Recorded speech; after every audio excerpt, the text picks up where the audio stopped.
Hey, for those of you who have jumped on early, congratulations.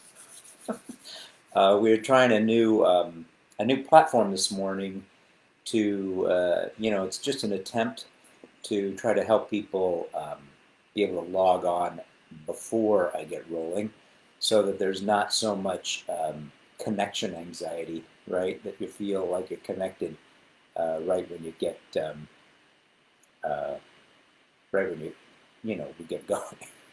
I don't know how to explain that, but less scramble and more calm. We all need a little bit of that in our lives, that's for sure. I'm going to wait a couple minutes before I get started this morning, just so that I can make sure that we get people logged on today. And one of the things I will say to those of you who maybe popped on a little early this morning is it would be helpful at this point to hear back from you, maybe via email or something like that this week. How was signing on this week compared to previous weeks? Was it easier? We tried to use a little different technology in scheduling a Facebook Live event and then using that platform to launch the event to see if that made it a little bit easier. We had heard from people that it was kind of hard to find the live stream sometimes with the other method. So that's one of the things that we're trying out this morning. And as you know, many of you who were trying to get on last week, we had a complete disaster last week. So I swear, we spent a lot of energy this week kind of getting ready to figure out how to do an alternative method of getting onto Facebook using different technology. And so that's what's happening this morning as well. Let's see, last thing I'll chatter about before we get rolling is that I did see that Pat Lickus was on early, and all he was that music was for you, Pat. So you saw an empty chair and just some music before I popped into the screen. What am I talking about? Oh, I'm at work. So I was going to do this from home today, and we were getting this patio done in our backyard. I was going to do it myself, but we decided to contract it out because it was just too much work on my old body. So this morning they showed up at 7 a.m. and it turns out that one of the areas that they had to clear was an old sewer line that was covered in concrete. So my house is, there's a jackhammer in the backyard, just jackhammering that concrete out. And I thought, this is never going to fly this morning, so I had to come out and do it here. Anyway, all right, that's probably enough chitter chatter. It's awesome. I'm able to see some of your the comments that you're making, even on this little technical platform, so thanks for that. Just a reminder that when you gather together, whether you're logging on during the week or here during the live broadcast, certainly make some attempt to connect to one another. Let people know how you're doing. Say hi. Let us know you're here. Shoot up some emoticons. Whatever's required to build a sense of community online. It is one of the ways that we're discovering that we can sustain community in the time of the pandemic, so that's awesome. It's also a way for you to have a spiritual moment in your week that allows you this 30 to 45 minutes that we're together, some practices that you can kind of rhythmically be a part of, like going to church was on a Sunday morning for some people, but it's a new way to stitch that into your weekly pattern to bring you a sense of focus and maybe calm and maybe connectivity to that which you hold to be sacred, even if just for this 1 hour a week. So I'm glad you're here. I'm glad you're on board this morning. So let's get rolling. Today I wanted to pick up on a theme that I had covered the first half of last week, and I want to make sure that we're acknowledging the depth of loss that many of us are experiencing, a planet is experiencing, around so many different systems that are breaking down or struggling or in strain. And while that can generate for so many of us a heightened sense of anxiety, and it does for me, and it probably does for you, it does for a lot of people, we've seen the indicators socially that that is the case. How do we both acknowledge that that's all happening, and we don't want to deny that. We don't want to just stick our heads in the sand. We want to be aware and awakened to all that is a part of our common life. And at the same time, it's really not appropriate that we spiral down into despair, but that we find ways that we can hold hope, that we can be present in a meaningful way, that we can find peace and wholeness even in the midst of all that. And that's what I wanted to talk about a little bit today. I wanted to help use what I think are some of the teachings of Jesus in the Sermon on the Mount and a little bit of Buddhist philosophy, put those two things together and to help us see a little that maybe there's a way into hope, a way into peace that is different than many of the ways in which we think about achieving peace or hope. And so I want to explore that with you today. So that'll be the theme for today. To get started this morning, I want to kind of offer us a time to just be present for all the experience of loss that we are having, or the experience of the weightiness of the experience we're having. And so if you have the capacity to pause this, you can do that. But if not, I would invite you to maybe get a smooth stone or a candle or something that can be present for you that can hold as symbol all that is shaking up in our world, right? So I'm going to use a globe that I have in my office as a way of holding this. And I'm going to invite you to just take a breath or two today and kind of sink into the moment. And then I'm going to list off today five major areas that I think we collectively are holding and feeling the weight of those areas. 5 areas that, in a sense, the planet is engaged in that many of us are experiencing loss in. And as I name each of those, I would just invite you to pause for a moment and just feel, kind of feel with that issue, if just for a moment, and allow ourselves capacity to be present for them as spiritual people, as people that feel our bond to all that's moving and unfolding in our world. All right? So just take a moment and take a couple of deep breaths, and I'll guide us through each of these 5 areas and pause briefly for you to let them sink more deeply into the landscape maybe of your own soul this morning. Okay? All right. So just take a couple of deep breaths. Hold your stone or watch the candle, and let that be for a moment that which is world for you.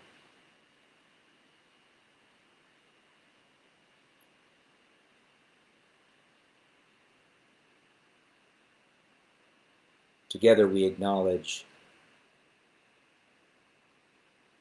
the weight of the strain of so many ecosystems responding to our human footprint and the shifting environment that has come at the expense of our particular lifestyle, particularly in North America. Hold for a moment the strain of those ecosystems.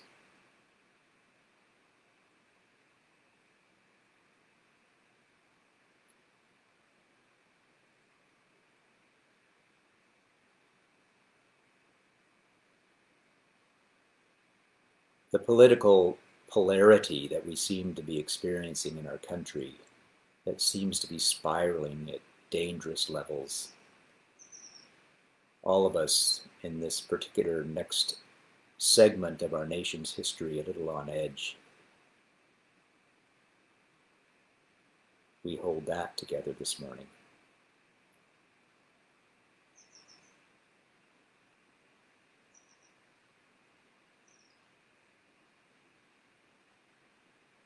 Our global human health and our capacity to care for one another, to be with those who have experienced loss due to the pandemic, even death, illness, the toll of even food insecurity for families as they strain under the weight of this pandemic.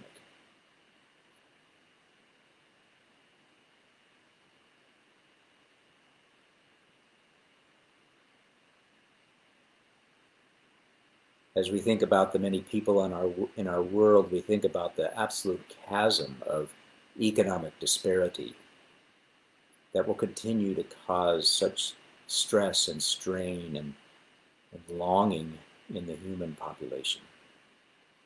Exacerbated by the pandemic, we know that such economic disparity and strain is a heavy burden for so many to bear.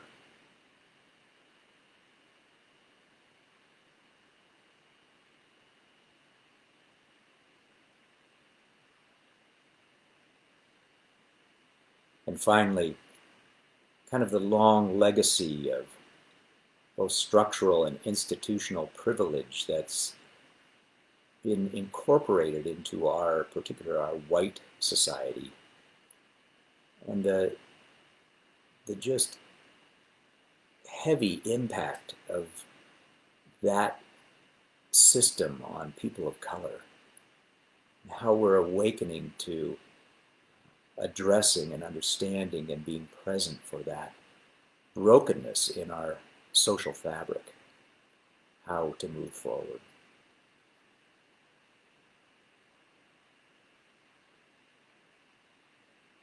Today we hold each of these with a heart full of compassion and a longing for hope.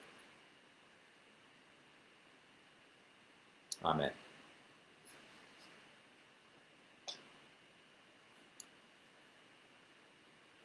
Then take a deep breath and maybe, just sense what is that like for you to kind of hold that. I know for me, it raises up a lot of anxiety, and I struggle to determine even how I can have hope as I experience any of those, let alone all of them, feeling like they're unraveling all at the same time. Right? There is this requirement these days that we live aware of all of that, and yet we know that we need to long for a way to be present in it that allows us to be, to be not pessimistic or optimistic, but rather just to simply be fully there, fully engaged, and to have a heart that has capacity for compassion, to have a heart that has a capacity for hope and peace in the midst of all that. So that's what I wanted to explore a little bit today. How do we do that? And to help us, I think every religious tradition has some wisdom to bring to that, but I'm going to use particularly today this section within the Sermon on the Mount in Jesus, in the Gospels. And in the Sermon on the Mount, there's this sense that Jesus has this idea of a different way of achieving a spirit of hope. And he does it in the Sermon on the Mount in particular, because the Sermon on the Mount is used as a way in which Jesus is, in some ways, reframing or recasting the way in which religion functions, and the way in which you seek to reduce anxiety, or even to have peace within the religious experience. And it's almost as if that Jesus invites us in this section on the Sermon on the Mount to see that the capacity for having hope is not linked to what was the normative capacity of religion, in that if you engage in certain practices, if you behave in a certain way, then you're able to arrive at or achieve some ends. And those ends are in a sense, the way in which we establish peace, that we work towards some outcome that brings us that peace, that we practice certain religious practices that help us to arrive at that peaceful place, or that place filled with hope. In the Sermon on the Mount, you see again and again Jesus saying, you've heard it was said, or this is the way religion has been done up to this point, but I tell you. And then he ends up painting a different picture of kind of what the religious experience might be like.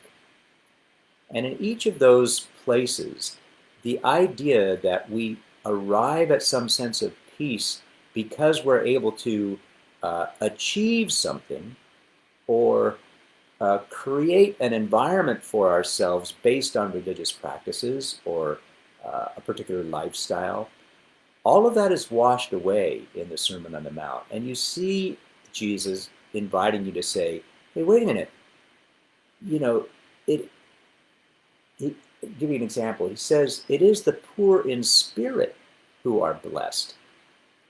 And the poor in spirit is a phrase for those who don't get to really engage in the religious practices of the day. They don't come off as the uber religious. They're the kind of the people who kind of have a roughshod spirituality, and yet they are the blessed ones. He uses phrases in the Gospels like, hey, look, the last people, they're the ones who are first.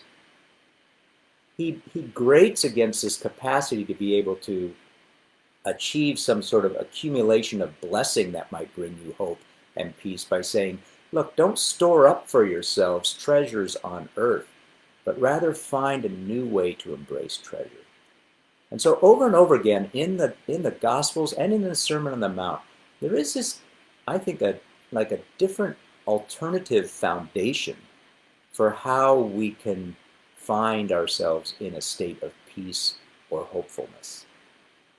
And the final one that I want to toss at you today that Jesus uses in the Sermon on the Mount is that idea about not being anxious.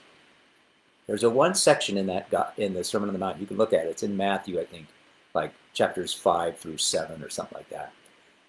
He says, don't be anxious. Don't be anxious for what you're going to eat or what you're going to wear. You don't have to be anxious about any of that. And then he uses as an example the birds of the air or the lilies in the field. That they're not striving after anything, but rather they just simply exist in this moment of grace. And that moment of grace, no matter what it holds for them, is simply all that they require.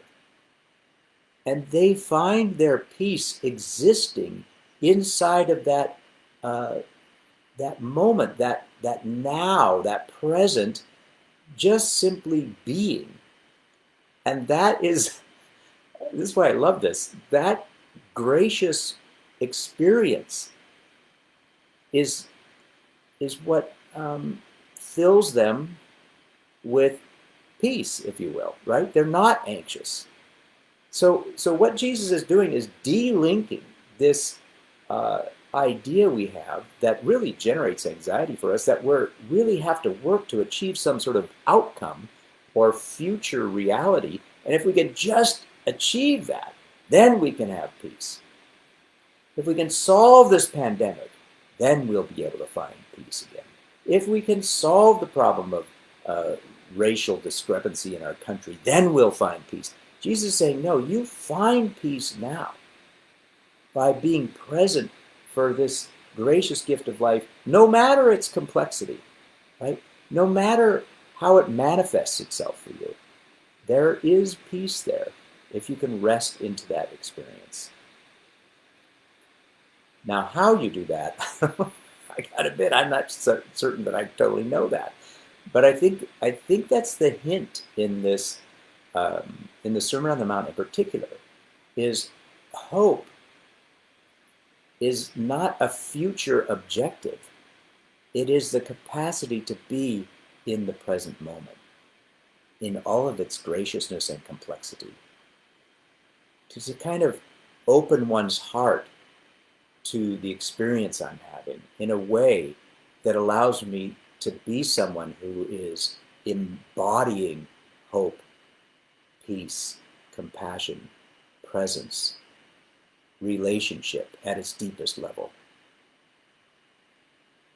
That's one layer. I think that's one way to kind of imagine how to um, live hope and peace in the current situation we're having, and that is to be simply present in a heartfelt way for all of its complexity, and see how that serves you in the week ahead or the months ahead.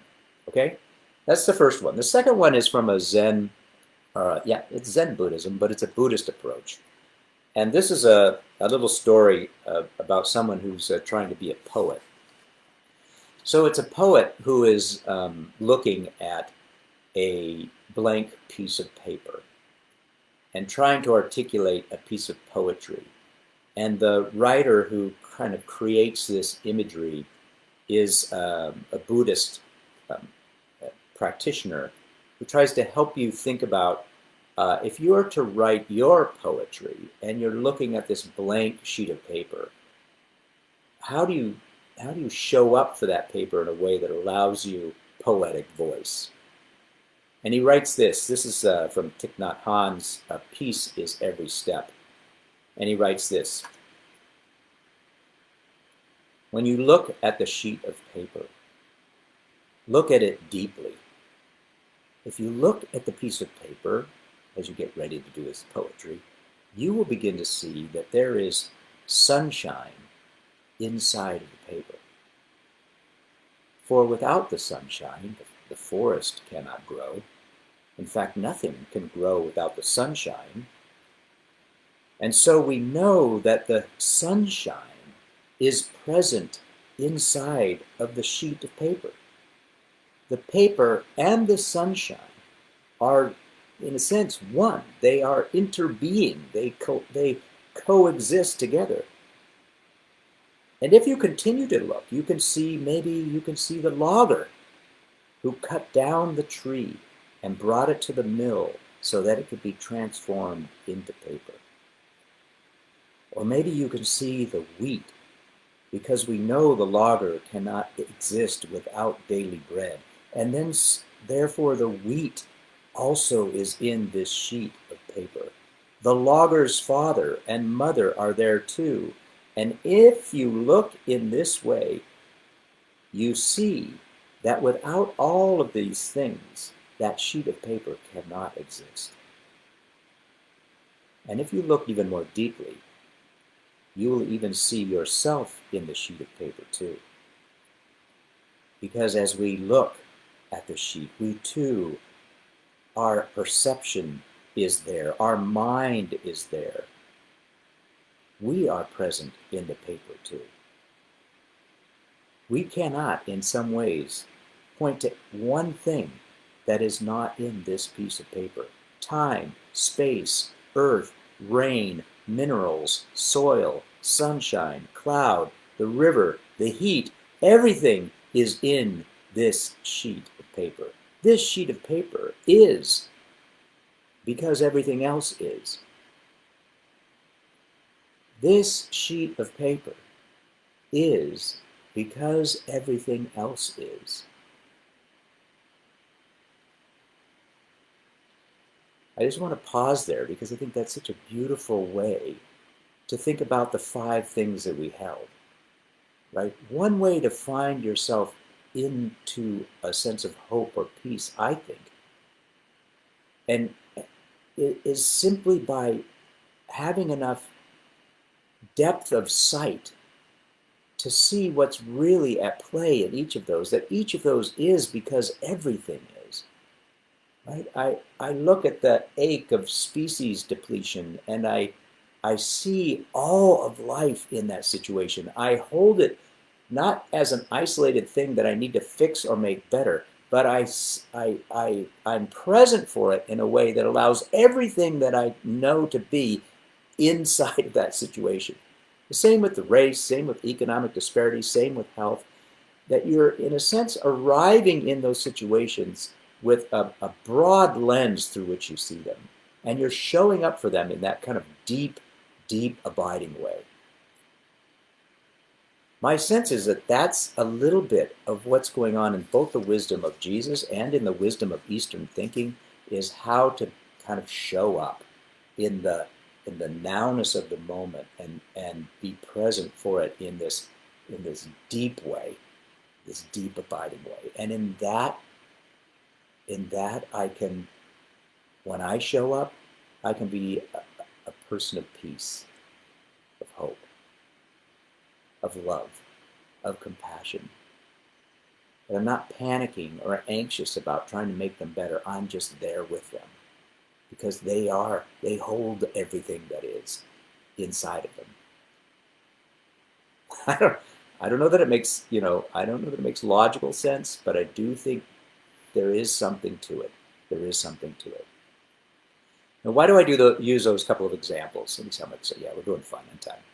I use those examples because many times, I think, religion in particular can link hope, joy, peace, and detach it from the present and place it into a future experience. And we do that particularly in the Christian tradition with heaven, right? We have this sense that that while this is a struggle, sometimes people will call this life a test, and I don't know if that's the way to think about it, but we displace our capacity for hope, peace, joy, uh, um, and we put it on the back of our idea of what heaven will be.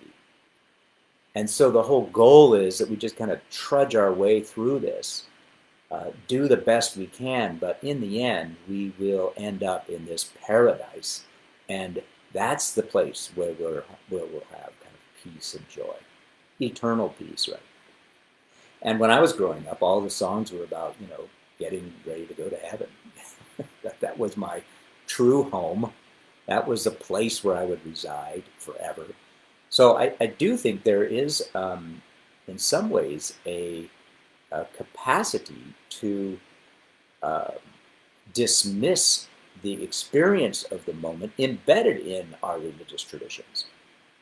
And yet at the same time, Jesus, and I think the philosophy of Buddhism, fights against that and says, let's not place our hope and trust and our sense of capacity for peace in some sort of distant land. Let's be able to locate it right here, right now.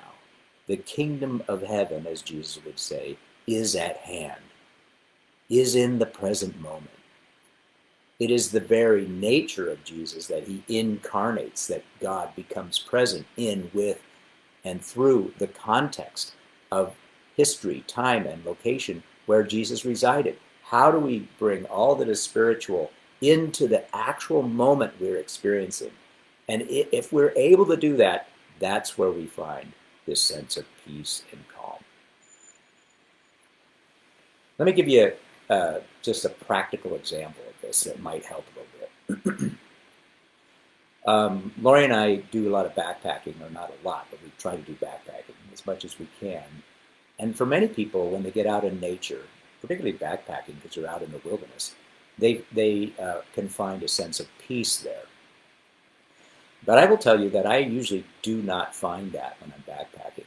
And the problem is because I am anxious, my anxiety grows when I know that I have to find the campsite for that night, right? I have to know, I have a destination in mind, and I've got to walk the trail and pay attention to the path, and I've got to make sure I don't wander off the path so that I can get to the campground near the lake. And then when I get to the campground, I'm worried about, are we going to get there in time to set up the camp, to get our camp stove, to get our food, to get everything cleaned up, to get in bed before it goes to night. Am I going to sleep during the night? I have this huge, anxiety. I can't be present in the moment because I'm worried about my trajectory to some destination. You see what I'm saying? And I'm using that as an example of the trap that we can fall into in life. If we keep thinking that I'm not going to be able to achieve calm until I get to my campsite, well, their campsites are always off down the road a bit, and you're always going to be anxious and nervous, and how am I going to get this done? And am I doing this right? All of that stuff is a part of your walk. So I don't find a lot of peace and anxiety backpacking. I love backpacking. I love being out in nature, but I'm not there to reach some sort of serene state, right? I do experience that, and this is another practice that we have. Lori and we used to go to jazz clubs and that sort of stuff in the Bay Area, but now that they've been all shut down, we've been streaming live jazz from New York City through Smoke, a jazz club in New York that we visited a number of times. And so on a Friday night, we log into their live performance, and we set up a little table, and we have a little dinner and cocktail hour while we listen to jazz. And in that moment, when I'm listening to all the complexities of jazz and I am present for that experience, when I am, what's a good way to put this?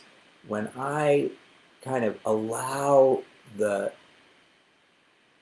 beauty and the wonder and almost the mystery of jazz music to just be for me and I for it. In that moment, I find incredible amounts of peace and I'm showing up. I'm fully present. I'm not worrying about tomorrow. I'm not worrying about my past. I'm not anxious about how this is all going to turn out. I am just present for the experience. And those are the moments that are the most peaceful for me. I find them in music, as many of you do, I'm sure. I find them in theater, as many of you do as well. I can find them in a spiritual practice, as many of you do as well. I think you get the feel that when you can show up and be fully present in the moment, that's the greatest invitation to tap into the peace that we all long for, the sense of hopeful presence. One last example. When I was thinking about this, and I was thinking about all the things that are falling apart in our world, I felt like, geez, it's like we're on the Titanic again, right? We're on this big boat, we're out at sea. It feels like things are sinking and there's just no way out of this. I don't have a lot of hope for the environment at this point, even though I know some people do. But I just think this trajectory that we're on has been set in stone for so long, it's going to be hard to break free of it. So I have a lot of that kind of Titanic feel on a lot of different fronts. And I remember that when the Titanic was sinking, the musicians started playing. I don't know I think it's historic. You could look it up, let me know. But they started setting up their instruments, at least a couple of them, on the deck. And as the boat was sinking, they played "Nearer, My God, to Thee." Now, somebody's got to go check out the historical accuracy of that. But I love that idea, right?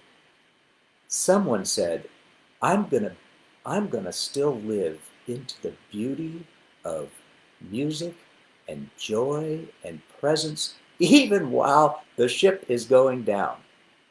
Nearer, my God, to Thee, they play. Nearer, my God, to my brother and sister, even as the boat might be sinking. Right? I will not detach my capacity for love and compassion and expression on the deck of the Titanic, even while it's sinking. I will continue to draw near to the spirit and the gift of life, nearer, my God, to Thee, to every manifestation of life, even as the environment struggles. How can you, even on the deck of the Titanic, play your instrument in such a way that you experience and others experience the gift of peace? I do believe that that is the challenge of being a spiritual person in our time. How can you show up in such a way? How can I show up in such a way? My hope is for you and for any who spend a few minutes hanging out on this video, that you'll take the time this week to kind of explore moving beyond sort of the panicky feel and trying to simply be present for the situation that we find ourselves in, the complexities of the political situation, the economic situation, the health situation, the racial situation, whatever it happens to be. Simply try to show up and, like many of the miracles in the Gospels, see as clearly as you can, listen as deeply as you can, so that on that page, everything is. And out from that moment, let that poetry happen. On the page, everything is. And in that moment, find your poetic voice. All right, I'm into that. Okay, thank you everyone for being a part of today. Hopefully you've found some insight or twist of wisdom like I'm trying to find as you move through this time and place. I would also encourage, for those of you who are interested, you can leap over to the OSLC website, and at the top right hand corner you'll see a button for YouTube. That's not only where you'll find Martin's music for today, which is a piece that reminds us how to kind of get back to the simple act of just being present. So that's one thing. But you can also link to the communion setting. There's a long communion setting and a short communion setting. Excuse me. But if you'd like to, if you're at home or with the community, just have communion together on a Sunday morning, it's a perfect way to kind of end this experience.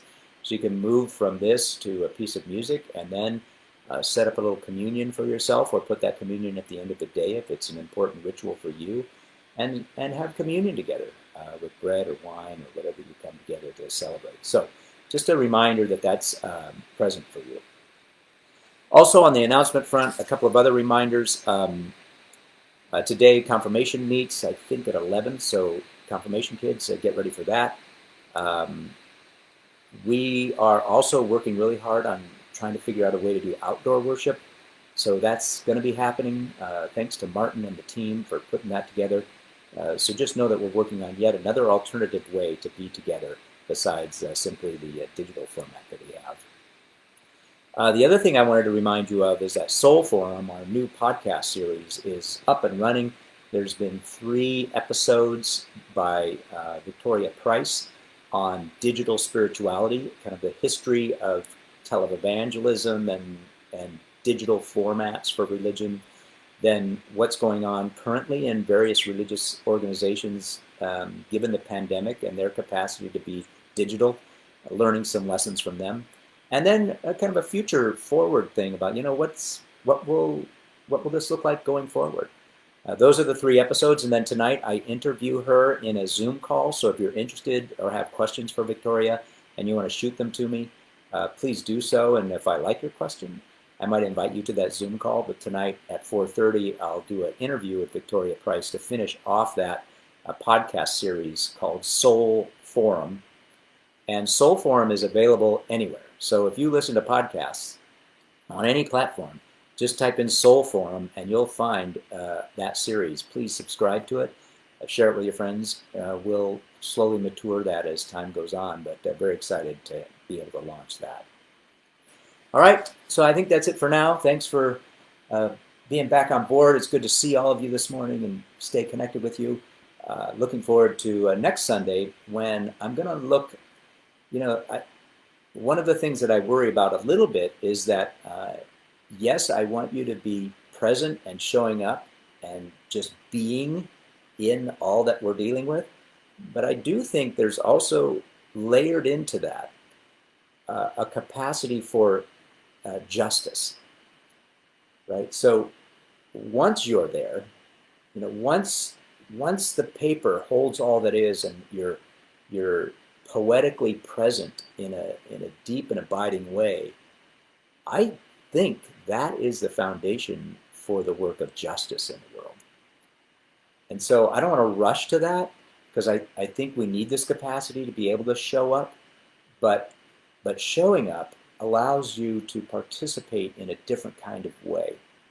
And so next week I want to just look to the prophets, some of the prophetic voices, see how they invite us to work for justice, not as an end goal that can achieve peace, but out from the very peace and centeredness and hopefulness that we are fostering in the moment we share. This kingdom of heaven now thing, does it birth justice for our time? Okay? I'll see y'all next Sunday, probably right here in my chair. All right. Bye-bye.